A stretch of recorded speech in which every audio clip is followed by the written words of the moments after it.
Welcome in the first section of our course, and this section will perform transform learning and we will see the pre-trained models.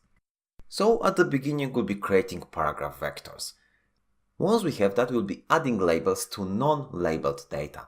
Then we'll be finding similarity between vectors to be able to guess next sentence, and then finally we'll be creating model that is able to guess the meaning of the word.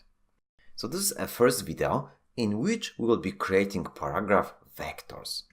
At the beginning we'll be analyzing input text data and we will see how to transform input data into feature vector. So we at the beginning need to define a sentence that we want to learn.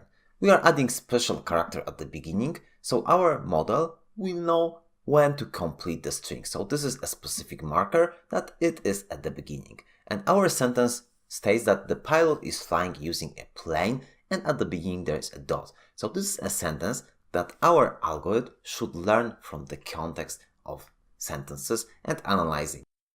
But as you remember, this is hard to operate on the characters, so we need to transform it into feature vector. So also we are creating a list of a possible characters and it is learn string character list. We are specifying dimensions of RNN, so hidden layer width is equal to 50 and layer count is equal to 2. First step that is very important in our model is called create list of possible characters. So let's look at this method.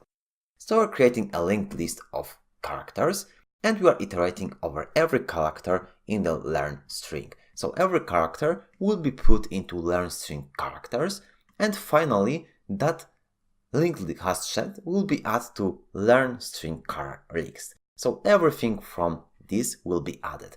Also we can print it out for the debugging purpose. So let's state that we want to finish it. So we'll call it like this and print those learn string char list. That will be list of characters.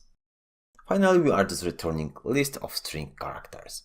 So once we will have that, the first step of our work will be done, so we'll be able to leverage that list of characters in the next steps. So we'll be doing it in the next video.